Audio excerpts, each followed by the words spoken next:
আসসালামু আলাইকুম। দেখতে দেখতে এশিয়া কাপ ভাই, সত্যিকার অর্থে এশিয়া কাপ নিয়ে আমি সত্যিকার অর্থে খুবই এক্সাইটেড। এবং এশিয়া কাপে কি হবে চ্যাম্পিয়ন, আমার দেশ বাংলাদেশ। যথেষ্ট যথেষ্ট যথেষ্ট আশা, এবার অনেক আশা।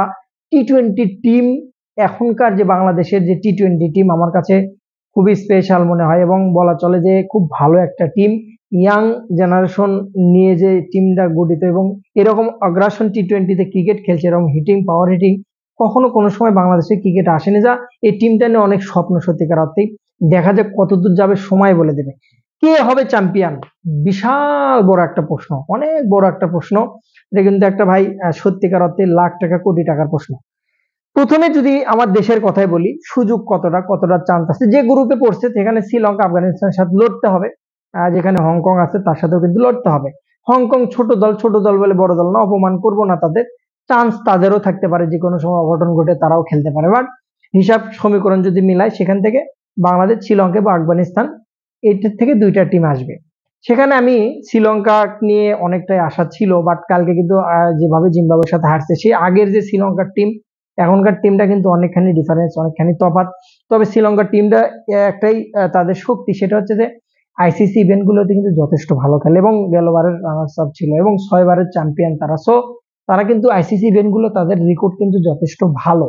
সেদিক থেকে শ্রীলঙ্কার একটা স্বপ্ন আশা থাকতে পারে। কিন্তু একটা কথা বলে নেই, যে পিচ কন্ডিশনে খেলা ভাই, সত্যিকার অর্থে যে কোনো টিমের জন্য অনেক কঠিন হয়ে যাবে। যেখানে কিন্তু বাংলাদেশ 1% হলে আগে থাকবে, সেটা হচ্ছে তারা কিন্তু মিরপুরে খেলে অভ্যস্ত, স্লো পিচে খেলে অভ্যস্ত, ধান খেতে খেলে অভ্যস্ত। সো তারা কিন্তু কিছুটা হলেও স্ট্রাগল করেও যদি ভালোভাবে রোটেট করতে পারে, ধানটা কিন্তু করা সম্ভব। তো শ্রীলঙ্কার আশা আমি দেখছি না। সো আমার দেশ বাংলাদেশ আগে, বাংলাদেশকে অবশ্যই 100% রাখবো।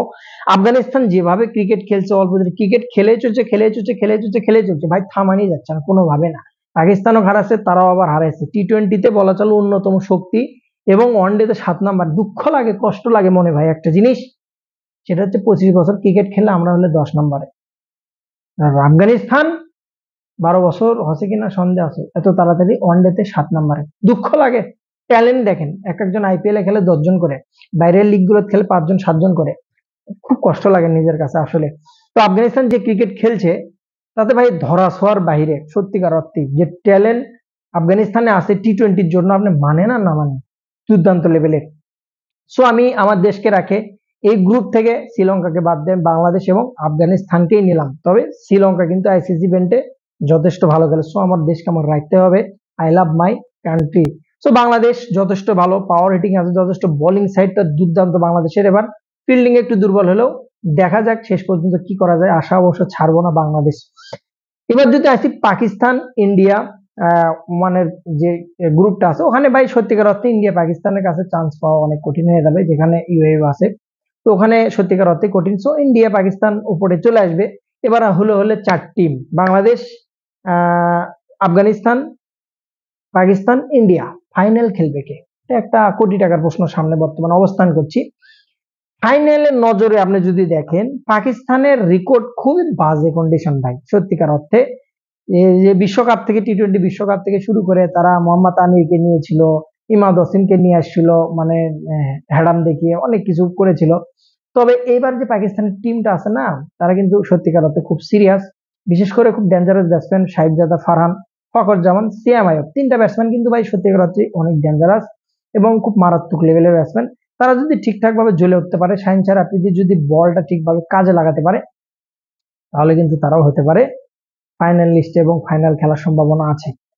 অপরপক্ষে যদি আমি দেখি যে ইন্ডিয়ার বিষয়ে যদি আসি, ইন্ডিয়া পুরো টুর্নামেন্টে যতগুলো টিম আছে, এশিয়া কাপের 8টা যে টিম আছে, তার মধ্যে মোস্ট ফেভারিট।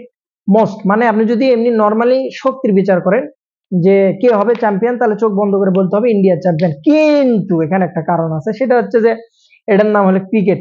ইন্ডিয়া হচ্ছে টানা প্রায় 8 মাস, 7-8 মাস হবে ইন্টারন্যাশনাল ক্রিকেট, অর্থাৎ টি-টোয়েন্টির আশপাশেও নাই। টেস্ট খেলেছে, ওয়ানডে খেলেছে, মানে তারা 11 জন একত্রিত হয়েছে খেলবে, এরকম একটা কম্বিনেশন তাদের ছিল না।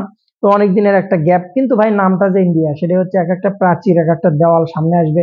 এক একটা ব্যাটিং, যেমন সূর্যকুমার, সঞ্জু স্যামসন, তিলক ভার্মা, শুভমন গিল এক মুহূর্তে যখন লিস্টে চলে আসবে, তখন মাথা এমনি ঘোরা শুরু হবে। সো তাদেরকে বলা যায় যে মোস্ট ফেভারিট। ফাইনাল খেলছে এবার, বলা চলে এশিয়া কাপে। ক্রিকেট খেলা অনেকদিন যাবত খেলে না, গোলবারের খেলা, যে কোনো সময় যে কোনো কিছু অ্যাক্সিডেন্ট কিন্তু হওয়ার সম্ভাবনা আছে। তো পাকিস্তান ইন্ডিয়ার যথেষ্ট কিন্তু বলা চলে সম্ভাবনা আছে। অপরপক্ষে বাংলাদেশ আফগানিস্তানের কথা বলি, আফগানিস্তান কিন্তু আন্ডারডগ, মানে যে কোনো সময় অঘটন ঘটনার মতো একটা টিম, সেটা হচ্ছে আফগানিস্তান। যে কোনো সময় যে কোনো দলকে, যে কোনো দল, ইন্ডিয়া হোক, পাকিস্তান হোক, বাংলাদেশ হোক, যে কোনো টিমকে তাদেরকে মোকাবেলা করার মতো শক্তি তাদের হাতে আছে। তবে এটা ঠিক এক্সপিরিয়েন্সের কিছুটা ঘাটতি আছে আফগানিস্তান টিমে, অনেক সময় বল খায় বেশি একটু, যেখানে কিন্তু ইন্ডিয়ার সামনে বা বড় দলের সামনে দাঁড়ালে কিন্তু বলা চলে একটু কঠিন হয়ে যাবে, তাদের জন্য স্ট্রাগল করতে হবে সেদিক থেকে। অপরপক্ষে বাংলাদেশ যথেষ্ট সম্ভাবনা আশা আছে, এবার যে টিমটা আছে মোটামুটি ভালো, এটা যদি ফাইটিং করতে পারে, ব্যাটিংটা যদি ঠিকঠাক ভাবে করতে পারে, যে পিচটাতে ওই পিচটাতে বাংলাদেশের বোলিংটা ভালো হবে, বাট ব্যাটিংটা কিন্তু করতে হবে। তো আমি অবশ্যই চাইবো ইন্ডিয়া, বাংলাদেশ, পাকিস্তান, আফগানিস্তান 4 দলের মধ্যে ফাইনাল খেলার, ফাইনাল লিস্টে অবশ্যই কিন্তু মোস্টলি ইন্ডিয়া ফেভারিট থাকবে এটা। অপরপক্ষে পাকিস্তান, বাংলাদেশ, আফগানিস্তানের লড়াই কিন্তু চলবে। তো এটা দেখার বিষয়, আমি চাই অবশ্যই আমার দেশ ফাইনাল খেলুক, বাংলাদেশ ভালো কিছু করুক, এই কামনা করবো। বেস্ট অফ লাক, সালাম আলাইকুম।